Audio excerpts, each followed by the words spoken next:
Oke, selamat datang Juan Banta Karina. Ketemu lagi di acara sharing-sharing podcast Kaula Muda di Bandspot dengan MC baru, dan kali ini kita akan membahas konsep baru tentang beragam topik yang menarik berkaitan tentang seni, budaya, dan juga ekonomi kreatif. Namun kita akan menghadirkan pemateri-pemateri yang akan berkelanjutan. Untuk tahun 2024 kita membawa warna baru, di mana orang-orang yang spesial akan kita ajak untuk hadir bersama di podcast untuk sharing-sharing bersama kita, berbagi pengalaman, berbagi cerita. Dan perlu kita garis bawahi adalah podcast ini adalah semacam hiburan santai, namun tetap mengedukasi dan juga berbagi inspirasi untuk kita semua. Nah, di depan kita ini sudah ada hadir seorang yang kami lihat adalah sosok inspirasi dari seni tradisi. Beliau adalah juga penyanyi tradisi Pakpak dan juga aktif dalam dunia usaha tata rias. Siapa dia? Ini dia abang kita, Saringar Berutu. Selamat datang. Selamat datang kembali. Selamat datang. Sehat? Puji Tuhan sehat. Puji Tuhan sehat. Silih Kumarolo Banduria. Iya, selamat datang. Sebetulnya ini sudah lama nih kita undang, kita pengen hadirkan di acara podcast ini. Namun karena di tahun-tahun sebelumnya ada banyak kesibukan, dan hari ini terima kasih sudah hadir di podcast sharing-sharing Kaula Muda. Nah, langsung saja nih, boleh langsung disapa dulu teman-teman kita yang sedang live, yang juga ini nanti akan di play di YouTube dan mungkin di Facebook secara offline atau online. Namun boleh langsung nih disapa dulu, memperkenalkan diri. Iya, thank you dan terima kasih Lia Sate. Dalam acara Enda, aku sangat bersyukur diberikan kesempatan Ibrengin yang sungguh luar biasa bahagianya. Terkhusus untuk Terus untuk seluruh penggemar termasuk di bidang sharing podcast Kaula Muda bersama Bandspot Podcast ya pastinya. Salam malam, salam juah-juah dan seluruh warga Pakpak Barat terspesial dan masyarakat Indonesia Nusantara pastinya. Salam hangat dari Saringar Berutu pastinya. Salam hangat khususnya mendahi warga Pakpak Silima Suak IDGB. Pasti. Jadi mungkinan komunikasi kami akan campur-campur dari bahasa Pakpak dan bahasa Indonesia. Iya. Semoga kita bisa juga saling memaklumi. Karena sebetulnya kita juga nyaman dengan bahasa Pakpak yang luar biasa. Tapi akan coba juga menggunakan bahasa Indonesia untuk membantu teman-teman yang kurang memahami bahasa Pakpak secara menyeluruh, tapi cinta akan Pakpak. Benar banget. Oke nih, langsung saja. Mungkin langsung saja pertanyaan yang berkaitan tentang ke personal atau pribadi. Saringar Berutu yang dikenal dengan wahnya pada saat manggung lagu-lagu Pakpak yang dibawakan dengan musik-musik dangdut. Kita pengen tahu nih profil yang lebih jelas, itu dulu lahirnya di mana sebetulnya? Saya lahir pada 36 tahun yang lalu. Wow, 36 tahun yang lalu, berarti 87. Yaitu berada di Desa Silencang, Kecamatan Parilitan. Iya. Berarti Parilitan sama-sama saya Ibu Inang Nami datang dari Parilitan. Beru Kesogihan. Iya. Berarti masih ada kaitan darah dari Parilitan. Benar. Oke, silakan lanjut. Di Kecamatan Parilitan saya lupa tadi apa mau ditanya. Profil pribadi, tempat lahir, dan mungkin awalnya tinggal bersama orang tua berarti di Parilitan. Iya, aku di SD Negeri Alahan Perdomuan namanya. Masih di Parilitan tetap. Dan aku SMP-nya di SMP Negeri 4 Parilitan. Sehingga aku pada waktu itu aku masih sempat bersekolah semester 1 pada kalau nggak salah di 2004 ya di SMA 1 Parilitan. Parilitan. Cuma pada waktu itu aku merasa memang aku memiliki bakat di bidang seniman. Nah, dengan tidak sabarnya saya langsung berangkat pada saat semester 1 pada waktu itu posisinya Natal SMA. Jadi setelah siap Natal aku terima rapot, aku berangkat ke Medan dengan mengirim surat. Pada zaman itu kan nggak ada HP ya. Mengirim surat kepada orang tua, aku berangkat ke Medan. Aku juga dulu tidak tahu mau bagaimana, apakah lanjut sekolah atau tidak. Pastinya aku mau berangkat dari Parilitan tapi niatku untuk meraih cita-cita yang lebih gitu. Wow, luar biasa. Berarti bisa dibilang seorang anak yang berani memilih merantau keluar dari lingkungan desa untuk berharap bisa merubah masa depan dan belajar di kota, gitu ya. Benar. Tapi tetap jiwa seni itu udah terbawa dari kampung atau dari lahirnya. Oke, kalau begitu, saya penasaran kira-kira setelah di Medan apa saja yang dikerjakan atau tinggal di mana, boleh diceritakan? Setelah aku di Medan, aku ibaratkan apa namanya itu ya, ibaratkan tak punya induk. Karena aku kan ibaratkan tanpa izin, tapi aku masih dikategorikan belum dewasa. Aku sudah bisa memastikan aku mampu. Tapi aku akan bertanggung jawab dan menanggung jawabi risiko apa yang aku jalani di Medan. Nah, satu bulan kurang lebih aku tinggal sama keluarga? Bukan. Bahkan tidak aku yang kenal. Aku bersiap menganggur, tapi aku tahu diri bahkan aku bisa menjadi bagian dari bisa membantu di bidang rumah makannya. Nah, setelah 1 bulan kemudian, puji Tuhan aku bertemu sama keluarga,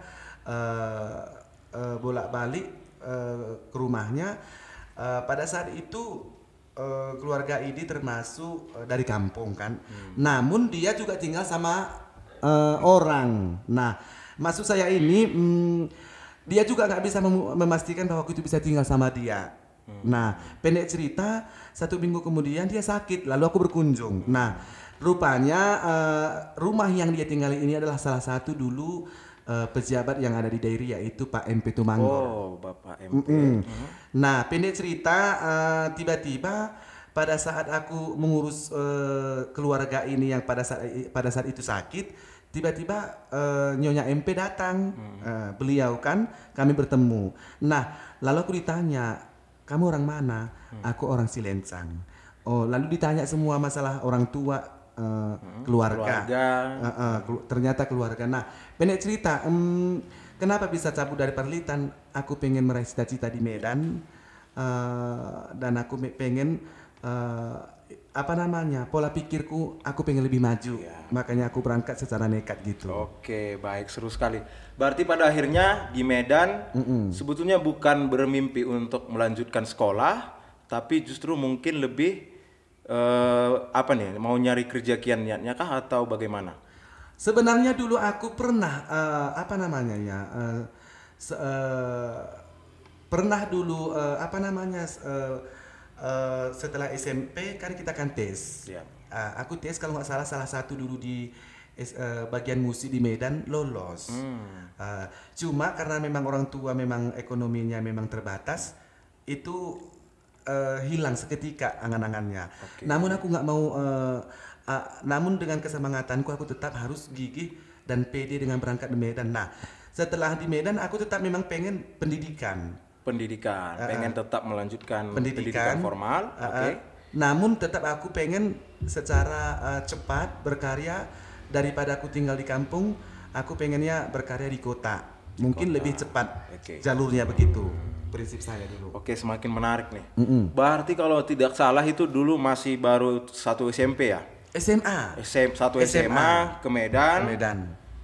Berarti pada akhirnya sekolah akan dilanjut atau memang lanjut? Lanjut SMA. Lanjut lagi. Tapi udah ditinggal di tempat Parilitan. Udah tinggal di rumah Pak MP. Iya. Oke, dan pada akhirnya beliaulah yang menjadi keluarga di sana untuk memfasilitasi sekolah dan kehidupan saya pastinya. Dan awal karir berarti. Benar. Oke, lanjut. Ini makin seru sebetulnya karena ini masih di fase kita tahu bahwasanya masih pengen melanjutkan pendidikan berarti di Kota Medan. Nah, kaitannya nih nanti ke seni tradisi, karena kan kita tahu Abang sendiri kan aktif di seniman, juga aktif menjadi penyiar radio, dan juga kami juga tahu misalkan ada banyak acara-acara event yang di kabupaten atau di luar juga sudah sering manggung. Ini berarti kan ada bakat seni menyanyi ini yang menjadi tanda tanya saya itu sebetulnya dari mana diasahnya? Apakah waktu udah SMA atau semenjak udah di Medan atau bagaimana kira-kira? Sebenarnya aku bakatnya sudah dari kecil. Namun seperti kita ketahui, kita zaman dulu kan susah di bidang untuk merintis bagian seniman kan. Nah cuman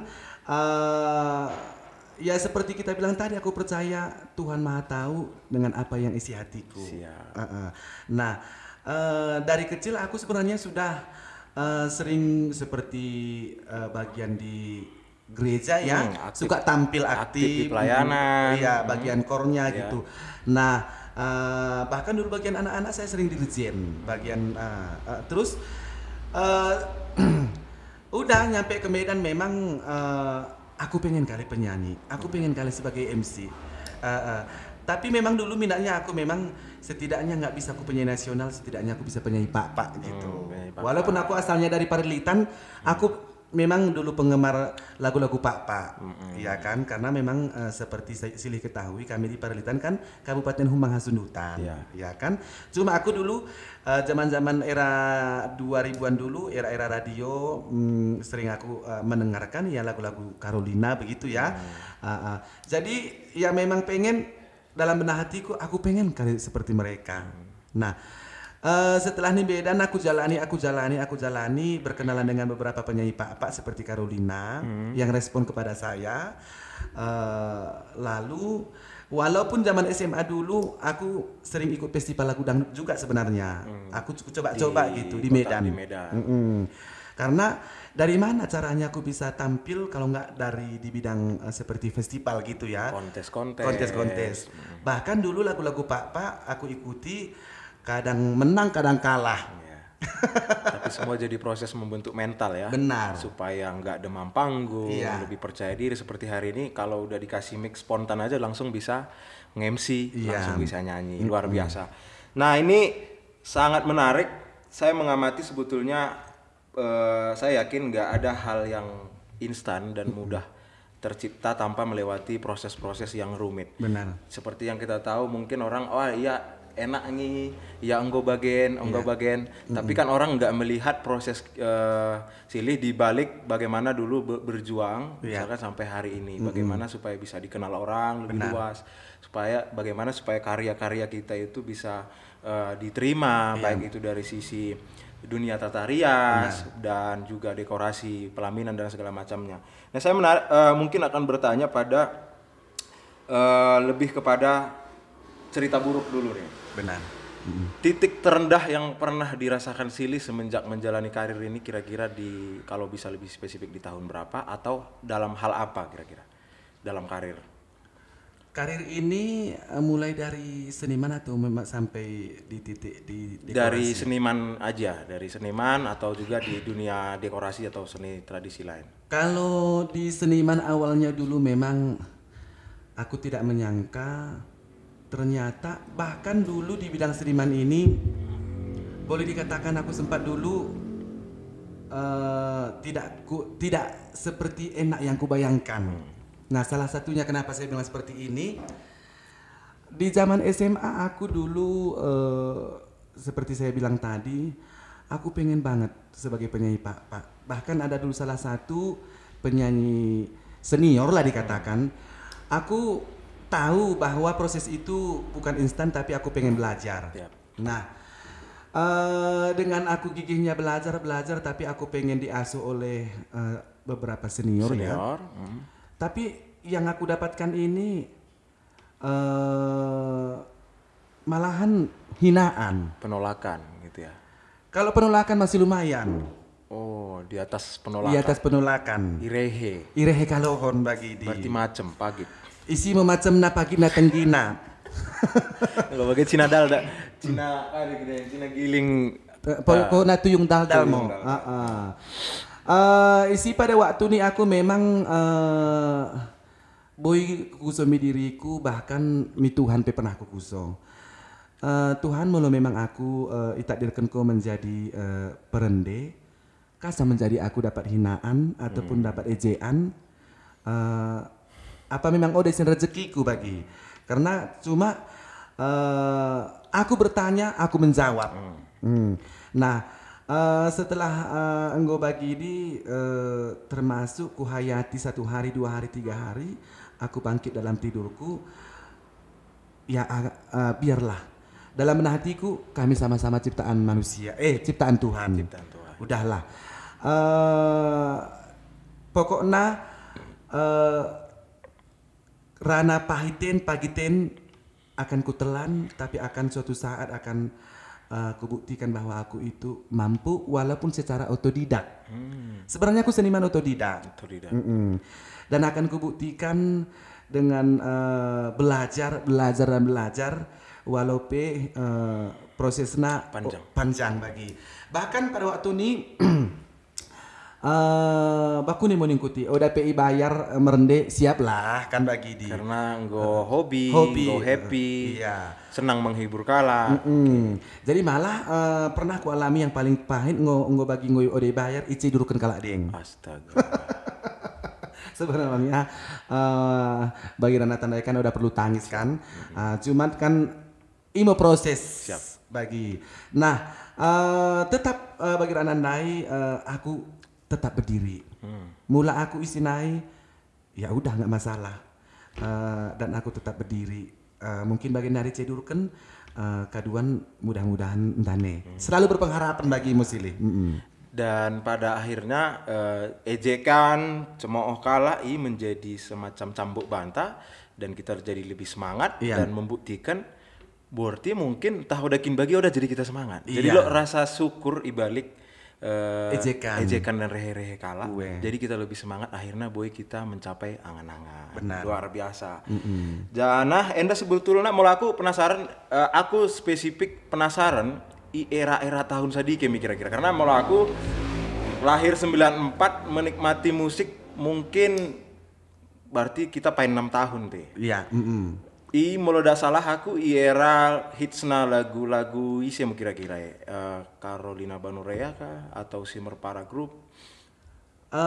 Era-era tetap sebenarnya aku kan karena penggemarnya Carolina. Ya memang era-era turang Carolina Banurea.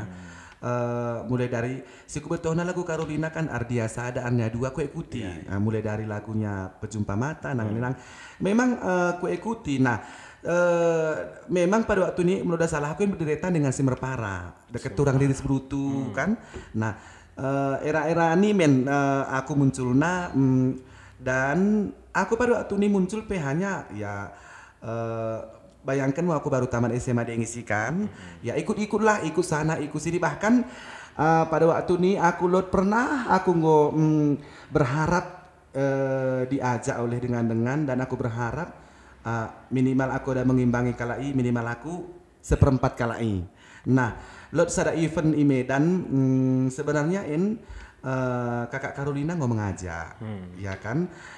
Saringan rengget ko hari kadeh kita acara cuma bayaran dalot. Udah masalah kak. Aku siap yang penting aku boy setidaknya mencari ilmu di bidang vokal dari Kak Carolina. Nah, oke. Nah, daripada waktu ini aku kan kendaraan pedalot kan. Nah, setelah ngusiam lalu janji-janji dengan yang termasuk dikategorikan senior lah kan. Udah perlu ku sebut. Nah, setelah kami roh aku mi lapangan jumpa idike, itaringkan kala iya aku. Itaringkan. Jadi bagi bahkan dilo aku singangang. Wow. Jadi tapi tetap bagi ranandai pahit ngeri belum ditangiskan dingin nggak sebenarnya patut luar biasa sebenarnya belum bersurakin diri kan cuma tetap bagi ranandai walaupun aku nangis tangis aku mulai naik angkot ya udahlah aku kitangisi aku kiobati diriku dan tetap bagi ranandai hanya Tuhanlah yang tahu. Biarlah Tuhan yang memproses karya yang aku angan-angan dalam benak hatiku bagi. Wah, luar biasa ya. Ternyata di balik ceria seorang Sili Saringar yang menghibur kita sering di radio, di penampilan-penampilan event dan lain-lain, ternyata ada cerita-cerita pahit yang bisa ditutupi dan dianggap menjadi sebuah motivasi supaya lebih lagi bekerja keras, berproses, dan membuktikan ke orang-orang bahwasanya kita semua juga bisa dan punya kesempatan yang sama. Luar biasa. Jadi dari sisi si pagit-pagit menden, kita anggap mau sebuah masa lalu, tapi mau laku menganggap si pagit dia udah bisa. Nah, mohon maaf lebih kan ini dari sisi MC kan. Nah, setelah MC kan masuk proses di bidang dekor, tata rias. Nah, proses tata riasin pada waktu ini sebenarnya awal mulanya aku sebenarnya bukan baku mau mengikuti. Sebenarnya bukan tata rias. Seniman kan, tapi aku tertarik pada waktu ini karena seseorang dapat aku sebut karena tetap pada waktu ini kan setelah proses aku penyanyi aku nih mau mengikuti lanjut minta tarias cuma nah ini kusikin masalah enaknya ya. Nah setelah masuk aku minta tarias lo oke aja pada waktu ini memang karena aku sebagai seniman nah lo mengajak dan lo situ modalku ayo kita buka Nina. Dengan aku percaya dengan seseorang yang mengajak kerjasama yang kuanggap memang sahabat, aku siap. Walaupun uangku menurut aku belum cukup, belum pantas jadi pengusaha. Tapi dengan PD ataupun dengan aku yakin dengan campur tangan Tuhan, aku pede dengan percaya diri dengan membuka usaha walaupun secara kecil. Dan pada waktu ini buka usahana berjolo di Barisen. Di Barisen pada waktu ini sapoen ku sewa masih berdinding bulu. Tahun 2015. Awal mula. Berarti sebelum ini Wati sempat kursus manangkade? Setelah buka kursus karena justru setelah buka kursus. Okay. Karena menurut aku kan aku langsung tumbuh dalam pikiranku. Mak dapat isi itu. Mak dapat isi bagi-bagi. Setelah dapat isi, aku belajar dan aku tetap was-was. Was-wasnya di bidang KD. Nih seandainya aku tidak paham di bidang tata rias, mau dalam anggota, mau bagaimana ke depannya usahaku yang akan kudirikan yang memang apalagi modalku yang pas-pasan kan.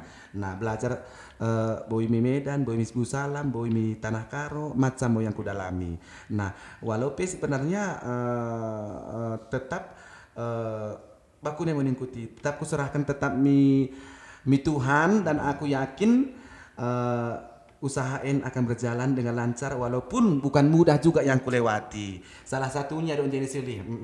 Tetap hampir beda tipis. Beda tipis dengan masalah seniman. Aku yakin. Nah, di saat aku merintis di bidang merende ada aja tantangan. Di bidang tata rias ada tantangan. Salah satunya mungkin udah mudah. Nah, meyakinkan masyarakat termasuk di area-area kabupaten kita udah sangat mudah dipercaya. Nah, yang kedua, engkau kinpe bagak belum tentu bagak. Nah, yang ketiga, masalah tentang iri di dunia pasti ngolot nyata, kan? Dan yang ku alami yang paling pahit bagi Rananda itong masalah ini ngongo seringku telan habis-habisan. Karena menurut aku baku mau mengikuti. Semakin aku berpikir tentang orang yang iri ataupun menjatuhkan tentang brand ataupun namaku tanpa bukti yang nyata, ya sah-sah aja. Silahkan apa mau berkata KDP Ranandai Pak udah masalah. Dan tunggu bagi Ranandai, aku tidak pernah mengejar berlebihan apa yang aku mau. Intinya sesuai dengan tupoksiku. Karena menurut aku bukan seorang pengemis di bidang usaha. Artinya sesuai terpuk tasi pangan deh. Di pangan, jambar tata pangan. Jambar tasi pangan, ulang jambar kalak itu. Ulang jambar jeringan. Oh, udah pelin jeringan nih. Nggak nahan ngangang. Oke, semakin menarik. Berarti dua talenta baik bernyanyi, dan membawa acara atau MC, kemudian Nola Talenta si Debani Tuhan berkitekan tata rias. Iya. Jadi bahkan sampai hari en boy jadi bisnis utama ti. Benar. Bisnis utama. Bisnis utama adalah tata rias dan dekorasi. Luar biasa. Berarti tata rias en mulai 2015 sampai 2024 ini kan hampir 8 tahun. 8 tahun. Luar biasa. Bisnis 8 tahun berjalan di tengah pertumbuhan ekonomi Pak Barat lagi neng keke deng katena kompetisi usaha yang sama juga bertambah. Tapi puji Tuhan boy deng tong eksis dan bertahan. Nah, ende si pagitna mungkin aku mengkusono lah hal-hal si merandal atau semacam pencapaian si merasa yang pernah dirasakan, baik itu dari waktu masa jadi penyanyi atau MC atau di tata rias kali kira-kira. Nah, paling berkesan pasti lot. Kira-kira wah aku udah terlupakan gue. Kira-kira.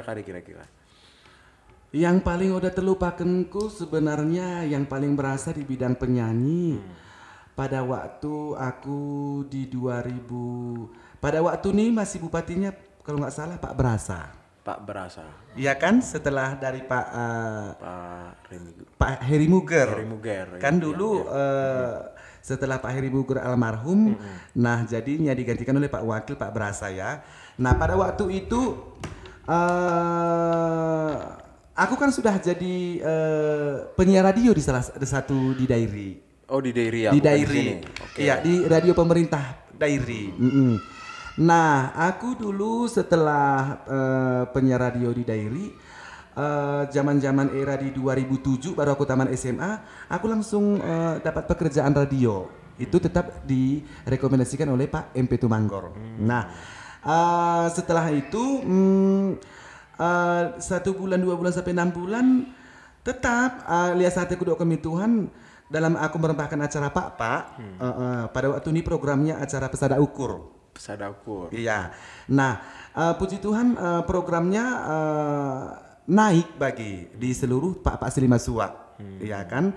Nah, setelah 6 bulan aku pikir-pikir dapat tawaran program langsung bagi MC seperti di bank lah ya, ataupun di era pemerintahan Dairi. Lalu setelah tercium ke Pak Barat, aku tercium karyaku oleh Pak Berasa, yaitu Ibu PKK dulu, Ibu Berutu ya. Nah, pada hal itu ada di sini pesta ulang tahun Pak Barat. Lupa aku dulu ulang tahun yang keberapa. Nah, intinya pada saat Pak Berasa pejabatnya di sini. Nah, setelah aku nyanyi di sini meriah. Acaranya memang kocak begitulah ya, karena memang aku sistemnya memang non formal. Lebih mengedepankan entertain, menghibur, benar, merlawak, hal yang nggak banyak dilakukan oleh banyak seniman karena rata-rata misalkan mau merende mo, tapi membawa dengan cara yang berbeda, lebih menghibur, merlawak lejolo, kikikin kala, baru joget. Jadi suasana lebih hidup di lapangan. Nah, setelah ini pada waktu ini tukar nomor HP dari HP Android. Waktu ini HP waktu ini aku HP tulalit dengo Nokia biru deng kadehna. Nah, setelah itu ke nomor HP dengan Ibu PKK, aku merasa bangga kan bagi Silih. Nah, setelah tukar nomor HP 1 bulan kemudian pesta duka naik Jakarta. Aku dapat job ditawari bernyanyi di Jakarta. Nah, isi aku memang jujur karena yang pertama yang kubayangkan baku ning rasana naik kapal terbang.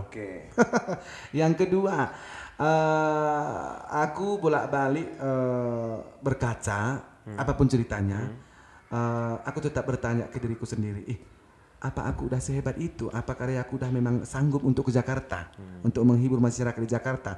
Sementara menurut aku pada waktu ini aku belum rekaman lagu apa. Nah, cuma ya tetap bagi Rana naik kesempatan yang sudah diberikan dan mungkin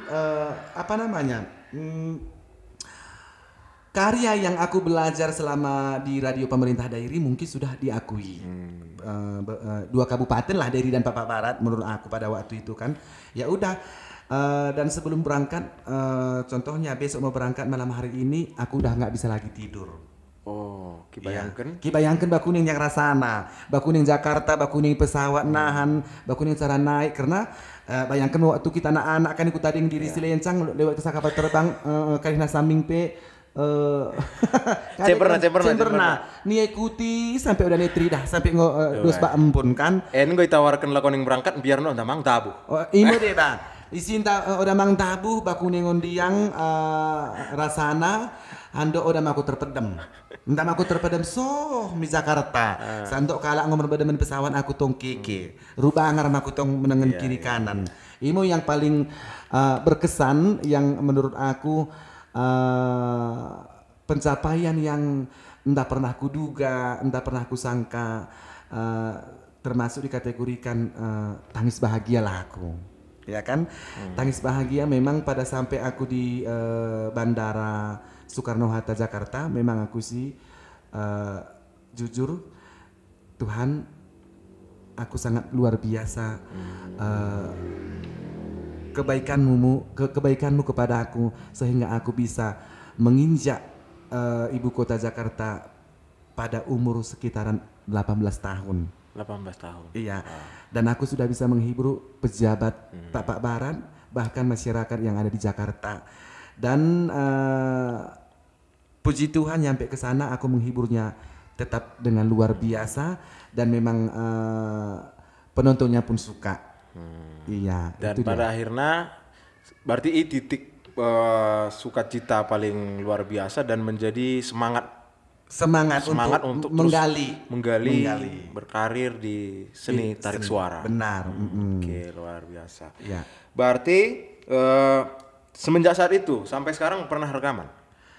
Setelah nyanyi di Jakarta, lalu kita lanjut berkarya dan pada saat di 2015 aku rekaman yang berjudul Cepak Ardan.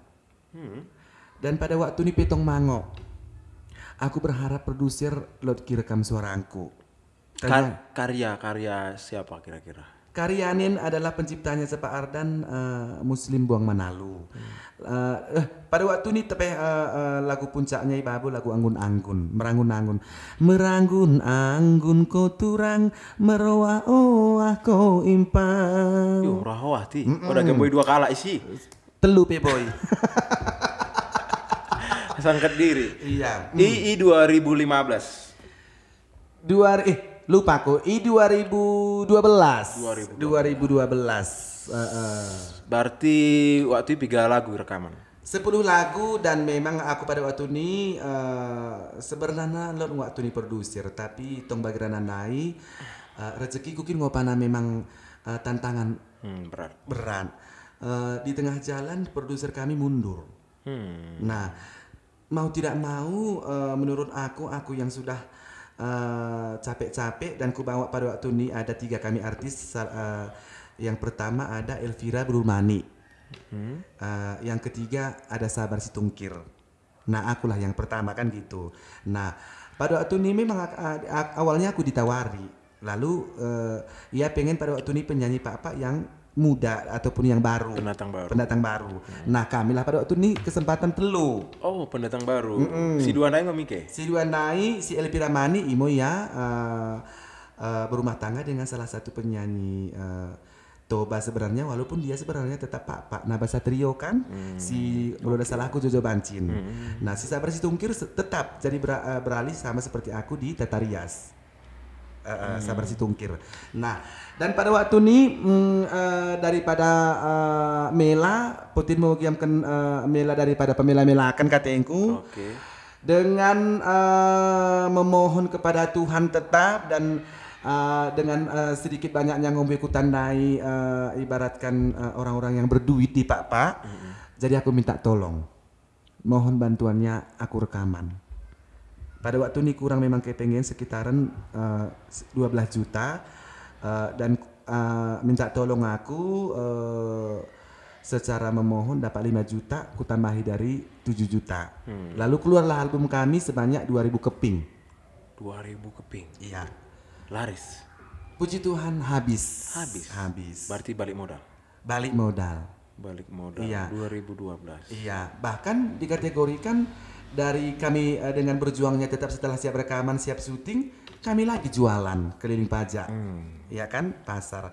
Pada waktu itu kan zamannya kalau kaset kan 25.000 karena kita kan memang DPD-nya kan memang asli bukan bajakan. Nah, 25.000 itulah pasaran dikategorikan di bidang kita seniman pak. Jadi kami mengikuti pasaran. Nah kebetulan habis, walaupun tidak banyak untung tapi aku dengan banyaknya tetap tantangan, tetap aku percaya diri dan kokoh. Nah akhirnya habis 2000 keping, lalu dari situ kami bisa mendapatkan bagaimana rasanya penyanyi Pak, bagaimana rasanya mencicipi hasil dari rekaman lagu Pak. Luar biasa. Berarti ternyata pernah rekaman. Justru karena di podcast ini saya tahu pernah rekaman. Pernah. Bahkan 3 album. 3 album. Wow. Setelah masuk album Angun-Angun, aku masuk di Juma Empung Entertainment. Ini di bawah naungi memang udah diajak oleh produser. Kok Min Mani. Itulah enggombari turang ilain juharana impal, judulnya Luah Gadong. Tahun 2015. Berarti di era 2012 2015 rame ke lagu-lagu Pak naik keluar nih ibarat. Rame kami dan pada waktu ini kami kami hanya rekaman. Banyak lagi penyanyi-penyanyi yang lain. Menurut salah aku pada waktu ini kami berdampingan dengan setelah keluar kami 1-2 minggu keluar orang si lagu Pak Carolina emosi berjudul menurut salah aku salah ngundia aku. Salah ngundia aku.